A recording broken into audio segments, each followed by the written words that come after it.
I'm Daniel, and my divorce from Amelia was a high-stakes showdown in a San Francisco courtroom. She walked in, pregnant and confident, thinking her sob story would break our prenup and bleed me dry. But I was ready, armed with the truth and a lawyer who could shred lies like paper. Amelia's pregnancy? Not mine. Her plan? A calculated scam to play the victim and cash out. I watched her performance unravel as my lawyer, Marcus, dropped the bombshell question. Who's the father? The judge's sharp gaze cut through Amelia's excuses. Photos and medical records exposed her affair and timeline. She'd been caught red-handed.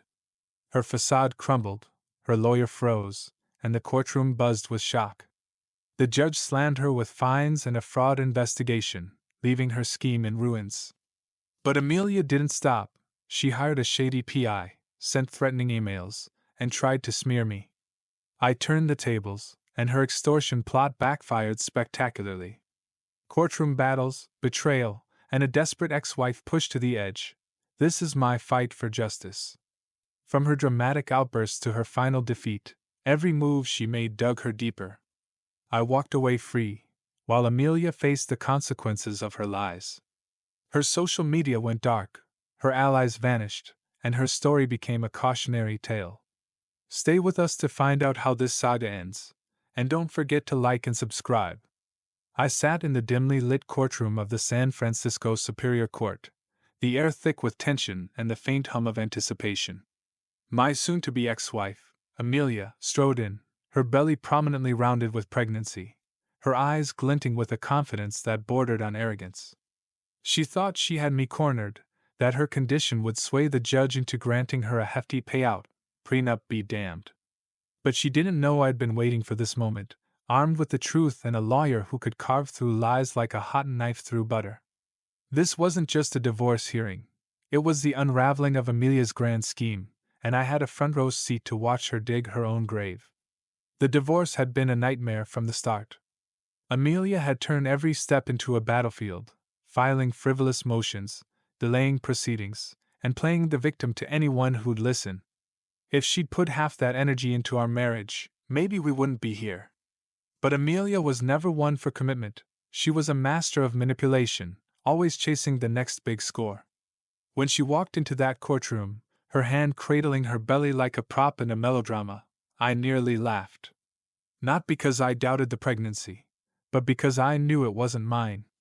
And I knew exactly what she was planning: play the poor, abandoned pregnant woman, tug at the judge's heartstrings, and walk away with a chunk of my money.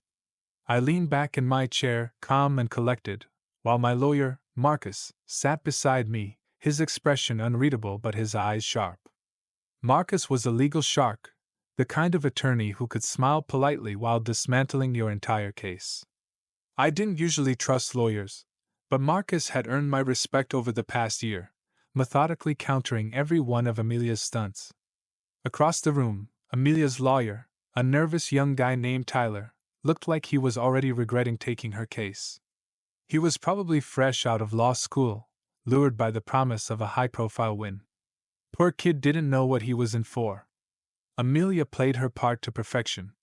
She settled into her seat with a dramatic sigh, one hand resting on her belly, the other dabbing at her eyes with a tissue. She shot me a sidelong glance, expecting me to squirm, but I didn't give her the satisfaction. I'd spent months preparing for this, piecing together the truth while she thought she was outsmarting me. See, Amelia wasn't just bad at being a wife, she was terrible at covering her tracks. And she had no idea that one simple question from the judge was about to blow her carefully constructed facade to pieces. The hearing began, and Tyler launched into his opening salvo, his voice trembling slightly as he painted a picture of Amelia's supposed hardship. Your Honor, my client is in a dire situation. She is pregnant, unemployed, and emotionally devastated by this prolonged divorce.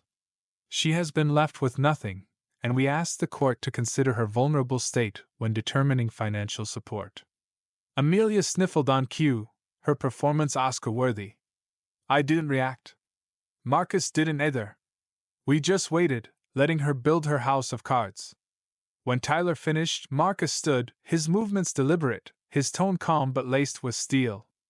Your Honor, while we sympathize with Ms. Carter's condition, we must clarify a critical point before proceeding. He paused, turning slightly toward Amelia's table. Who is the father of this child? The room went still. Amelia's head snapped up, her eyes widening for a fraction of a second before she forced a neutral expression. She hadn't seen that coming.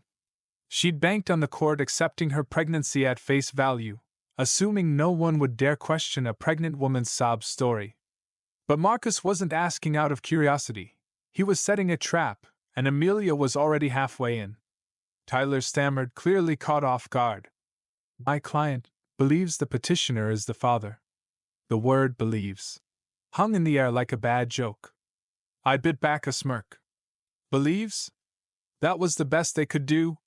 Marcus pounced. She believes? So there's no concrete evidence? He turned to the judge, his voice steady. Your Honor, my client has reason to believe this child is not his. We request clarification on this point, as it directly impacts the relevance of Ms. Carter's financial claims. The judge, a no-nonsense woman with sharp eyes and a reputation for cutting through nonsense, leaned forward. Ms. Carter, she said, her tone clipped, have you had a paternity test conducted to confirm the petitioner's responsibility? Amelia froze, her mouth opening and closing like a fish out of water. I assumed. Her voice faltered, and for the first time, I saw a crack in her armor. Assumed? The judge's expression hardened. You assumed? The judge repeated, her voice dripping with skepticism. Ms. Carter, is there any evidence to suggest the petitioner is the father of this child? Tyler looked like he wanted to sink into the floor. Amelia's face paled, her hands gripping the edge of the table. She was trapped, and she knew it. The courtroom was silent, every eye on her, waiting for an answer she didn't have. I leaned back, savoring the moment. This was the beginning of the end. Marcus didn't let up. Your Honor, we have evidence that strongly suggests Ms. Carter's pregnancy occurred well after her separation from my client.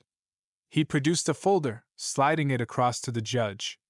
These are photographs taken 3 months after the separation, showing Ms. Carter in a romantic relationship with another man. Additionally, we have subpoenaed medical records indicating that Ms. Carter's first confirmed pregnancy test was dated months after my client and Ms. Carter had any contact. The photos were damning. Amelia on a beach in Malibu, laughing and kissing some guy I'd never seen before. The medical records were the final nail in the coffin, proving beyond doubt that her pregnancy couldn't possibly involve me. Amelia's lawyer stared at the documents, then at her, his expression a mix of shock and betrayal. She hadn't told him any of this. She'd walked into court thinking she could bluff her way through, and now her entire plan was collapsing in real time. The judge's voice cut through the silence. Ms. Carter, this court does not tolerate deception. Based on the evidence provided, there is no basis for additional financial support. The prenuptial agreement will stand, and your request for alimony is denied. She paused, her gaze piercing. This hearing is adjourned. Amelia gasped, her hand flying to her chest as if she'd been slapped. The courtroom buzzed with murmurs, but I barely noticed. I was watching her, watching the realization dawn that her scheme had failed spectacularly. She sat there, frozen, as the judge gathered her papers and exited. Tyler was already packing up, avoiding eye contact with his client. Amelia's hands trembled, her face a mask of disbelief. She'd played her trump card and lost everything. But Amelia wasn't done. As the courtroom emptied, she spun toward me, her voice shrill. You're really going to let this happen? To me? To your own child? It was a desperate move, one last attempt to guilt me into backing down. The few remaining spectators paused, watching the drama unfold.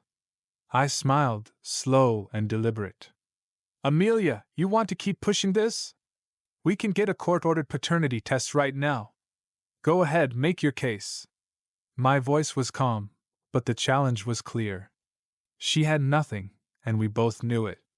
Her eyes darted around the room, searching for an ally, but there was no one.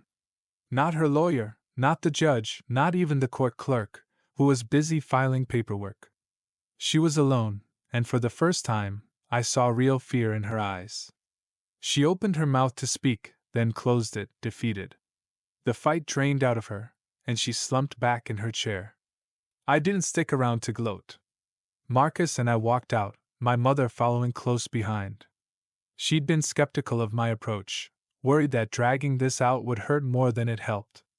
A week before the hearing, she'd called me, her voice heavy with concern. "Just settle, Daniel," she'd said. "She's pregnant. You don't want that on your conscience." "Mom, it's not my kid," I'd replied, pinching the bridge of my nose. "She cheated on me, repeatedly. I caught her. And even if I thought for a second this was my child, I'd step up. You know that. But this? This is just another one of her games." Mom had sighed, unconvinced. "I just don't want this to get uglier." "It's already ugly," I'd said. "But I'm ending it." Now, as we stepped into the hallway, I could feel her relief. She hadn't wanted to believe Amelia was capable of such deceit, but the evidence was undeniable. Amelia, meanwhile, wasn't ready to let go. She stormed out after us, her heels clicking furiously on the marble floor. "You're a monster!" she hissed, her face flushed with anger. "You humiliated me in there." I turned, meeting her gaze. "Humiliated you? Amelia, you humiliated yourself. You walked into that courtroom thinking you could scam me, scam the judge, scam everyone. I just made sure the truth came out." She took a step closer, her voice dropping to a venomous whisper. "You set me up." "No," I said, my smile cold. "You set yourself up. I just let you walk into it." She turned to my mother, desperation in her eyes. "You're okay with this? With what he's doing to me?" Mom crossed her arms, her expression resolute. "I'm not okay with what you did to him. You fooled me once, Amelia. Never again." Amelia's lip trembled, and for a moment, I thought she might break down. But then the mask slipped back on, and she exploded. "I hope you rot," she spat, stepping toward me like she wanted to lash out. "I hope you—" "Ms. Carter." The voice was sharp, authoritative, cutting through her tirade. 2 court officers appeared behind her, their expressions stern. "You need to come with us." Amelia's head whipped around. "What? Why?" "The judge has ordered an inquiry into potential perjury and fraud," one officer said. "You'll need to answer some questions." Her eyes widened, panic setting in. "No, wait, that's not." But they were already guiding her back toward the courtroom, her protests echoing down the hall. Marcus clapped a hand on my shoulder. "Well, that was satisfying." I smirked. "Yeah. It was." I didn't follow her back inside. I didn't need to. The moment those officers took her away, Amelia ceased to be my problem. But I made sure to keep tabs on what happened next. The judge wasn't just angry, she was furious. Amelia's attempt to manipulate the court had backfired spectacularly, and the consequences were swift. She was hit with fines for wasting court resources, and her case was flagged for further investigation into financial fraud and perjury. Her lawyer dropped her like a hot potato, and her attempts to secure government aid were denied when she couldn't produce proof of paternity. The fallout didn't stop there. The man she'd been with in those Malibu photos, the one she'd likely pinned her hopes on, dumped her shortly after the hearing. Apparently, the photos Marcus presented in court made him question whether he was the only one in her life. He started doing the math, and suddenly, he wasn't so sure about that baby's paternity either. I could only imagine the chaos of that breakup. A few months later, I got a text from an unknown number. "I hope you're happy," it read. I knew it was Amelia. I stared at the message for a moment, then typed back, "I am. Thanks for asking." Then I blocked the number. Amelia had spent years trying to control me, to bend me to her will, to take everything she could. She'd walked into that courtroom thinking she'd won, but she'd underestimated me, underestimated the truth. Now she was alone, facing the consequences of her own lies. And me? For the first time in years, I was free. I stood in the hallway of the San Francisco Superior Court, the echo of Amelia's protests fading as the court officers led her back into the courtroom. The air felt lighter, as if the weight of her schemes had finally lifted. My lawyer, Marcus, clapped a hand on my shoulder, his grin barely concealed. "Well, Daniel, that was one hell of a show," he said, his voice tinged with satisfaction. My mother, trailing a few steps behind, gave me a small nod, her expression a mix of relief and lingering disbelief. She'd wanted to believe Amelia was better than this, but the truth had been laid bare in that courtroom. For the first time in years, I felt unburdened, free from the chaos Amelia had woven into my life. But as I walked out of the courthouse, I knew this wasn't the end, not quite. Amelia wasn't the type to slink away quietly, and I had a feeling her desperation would push her to try something else. I was ready, though. I'd learned her game, and I wasn't about to let her catch me off guard again. The weeks following the hearing were deceptively calm.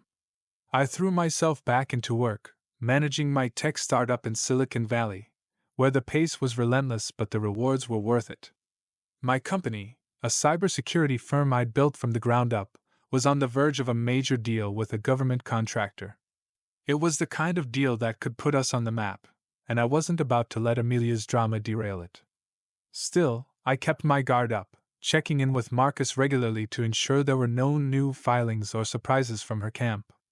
"She's gone quiet," Marcus told me during one of our calls, his tone cautious. "But with someone like Amelia, quiet doesn't mean done." He was right. About a month after the hearing, I got a call from my mother, her voice tight with worry. "Daniel, I got a strange letter today," she said. "It's from Amelia's cousin, Sarah. She says Amelia's in trouble and needs to talk to you. She mentioned something about the baby and I don't know, it sounds like she's trying to pull you back in."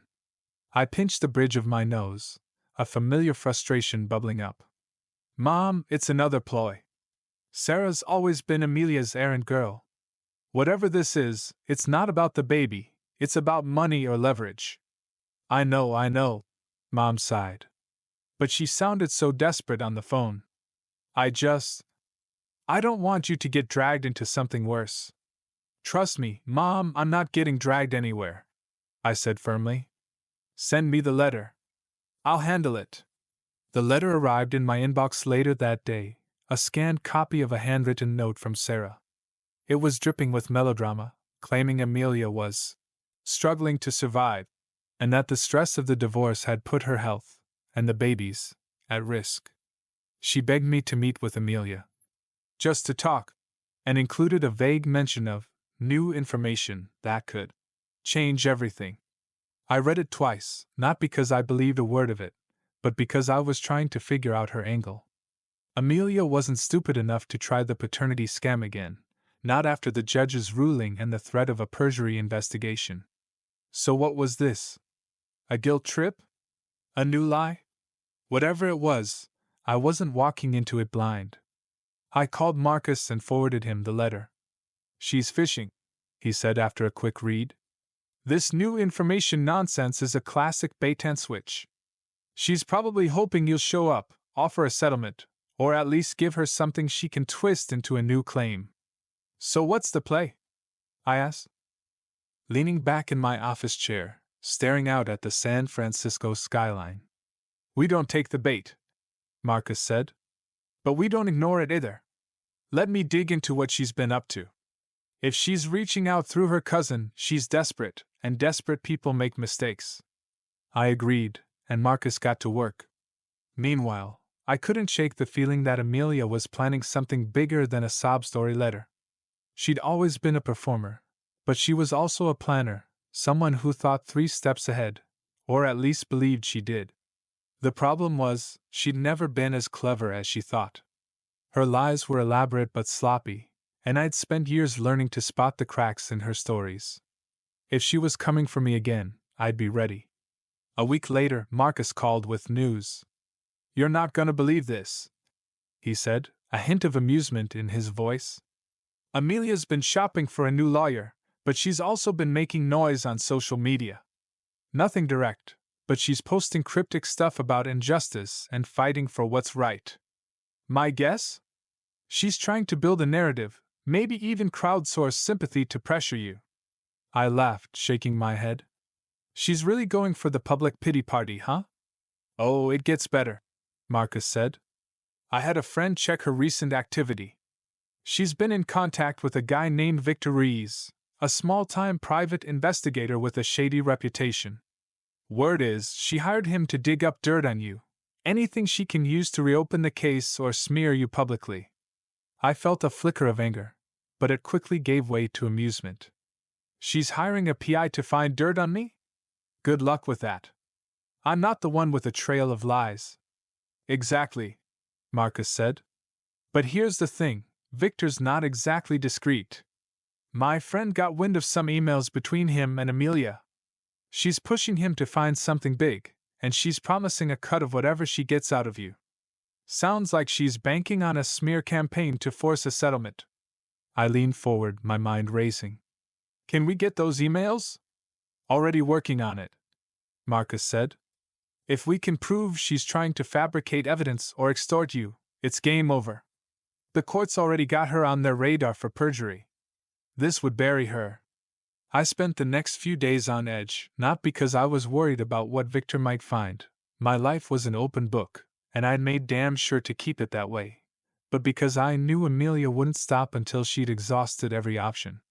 She was like a cornered animal, lashing out in every direction.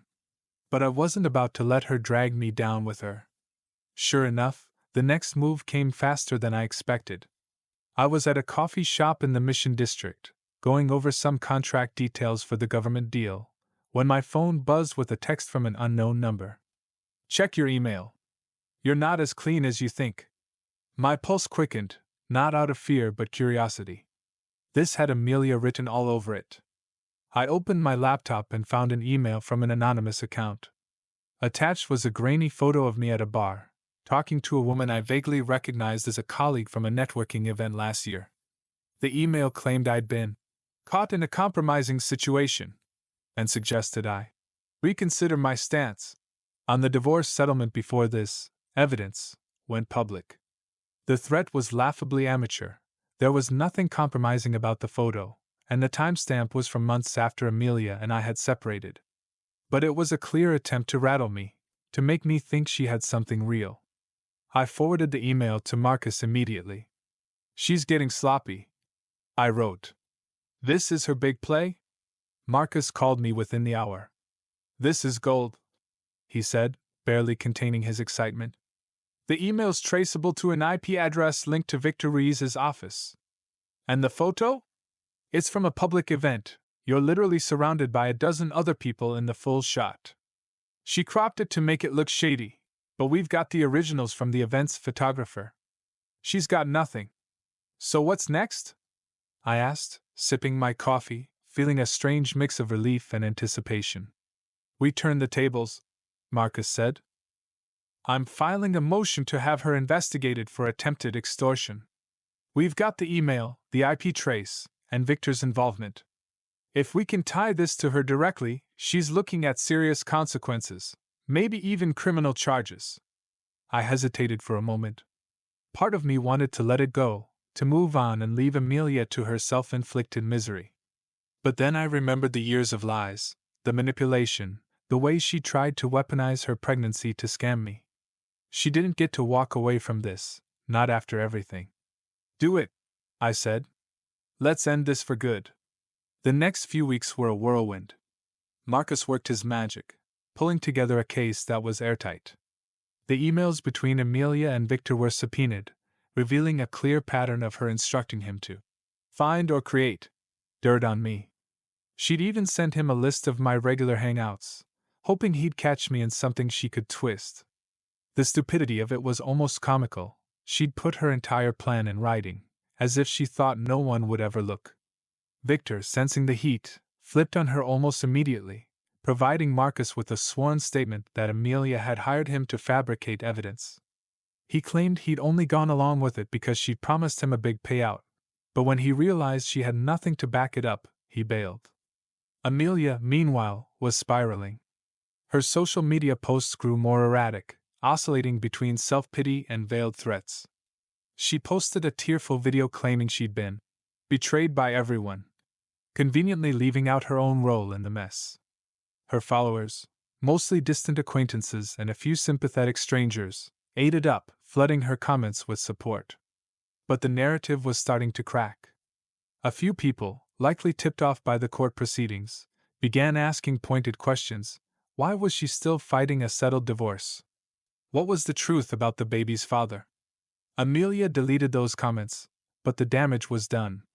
The court of public opinion was turning, and she didn't have the charm or the evidence to win it back.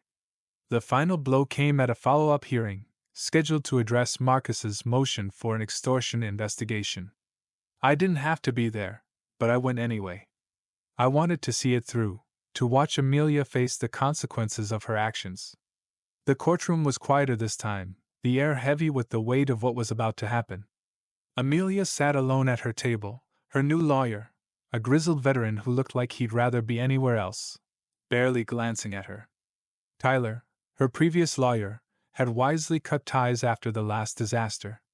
The judge, the same no-nonsense woman from the divorce hearing, didn't waste time. "Ms. Carter," she began, her voice like a blade. "The evidence presented to this court suggests a deliberate attempt to extort the petitioner through fabricated claims and threats. Do you have anything to say in your defense?" Amelia stood, her hands shaking, her voice barely above a whisper. "Your Honor, I was desperate. I didn't know what else to do. I'm pregnant, I'm alone, and I just wanted what I thought was fair." The judge's eyes narrowed. "What you thought was fair? Ms. Carter, you attempted to manipulate this court with false claims of paternity. You hired an investigator to fabricate evidence against the petitioner. And now you claim desperation as an excuse?" She leaned forward, her tone icy. "This court does not reward deceit, nor does it tolerate attempts to undermine justice." Amelia's lawyer tried to interject, mumbling something about her emotional state, but the judge cut him off. "I've heard enough. Based on the evidence, I am recommending a full investigation into charges of extortion and perjury. Ms. Carter, you are also ordered to pay restitution for the court's time and the petitioner's legal fees." She paused, letting the words sink in. "You have brought this upon yourself." Amelia collapsed into her chair, her face ashen. The courtroom was silent, the weight of the judge's words settling over everyone. I didn't feel joy, exactly, just a deep, quiet satisfaction. This was justice, not revenge. Amelia had chosen her path, and now she was walking it alone. As we left the courthouse, Marcus turned to me, his expression triumphant. "She's done, Daniel. The investigation will take months, but with the evidence we've got, she's looking at fines, maybe even jail time. And the restitution order? That's gonna sting." I nodded, glancing back at the courthouse. "Good. She needs to learn that actions have consequences." Mom, who'd been silent most of the day, finally spoke. "I'm proud of you," she said softly. "I didn't want to believe she was this calculated. But you saw it, and you didn't let her win." I smiled, pulling her into a quick hug. "Thanks, Mom. It's over now." But even as I said it, I knew over was relative. Amelia's legal troubles would keep her occupied for a while, but people like her don't change, they just adapt. I heard bits and pieces over the next few months. The extortion investigation led to a formal charge, and Amelia pleaded guilty to a lesser count to avoid jail time. She was slapped with community service, hefty fines, and a permanent mark on her record. Her social media went dark, her once vibrant online presence reduced to nothing. The guy from the Malibu photos, the one she'd been banking on, was long gone, and rumors swirled that he'd demanded a paternity test of his own. I didn't care enough to follow up. My life, meanwhile, moved forward. The government contract came through, propelling my company into a new stratosphere. I hired more staff, expanded our office, and even started mentoring young entrepreneurs in the Bay Area. The chaos of the divorce felt like a distant memory, a chapter I'd closed with Amelia's final defeat. But every now and then, I'd get a reminder of her, a mutual acquaintance mentioning her name, or a random email from someone claiming to know her story. I ignored them. She was the past, and I was done looking back. One evening, about a year after the final hearing, I was at a rooftop bar in Soma, celebrating a successful product launch with my team. My phone buzzed with a text from an unknown number. "You ruined my life," it read. I didn't need to guess who it was. I stared at the message for a moment, then typed back, "No, Amelia. You did that yourself." I blocked the number, set my phone down, and raised my glass to the city lights below. The stars were out, the air was warm, and for the first time in a long time, I felt truly free. Amelia's story didn't end with a redemption arc or a dramatic comeback. She faded into obscurity, a cautionary tale of what happens when you build a life on lies. And me? I kept building, kept moving, kept living. The courtroom had been her stage, but I'd written the ending. And it was exactly the one she deserved.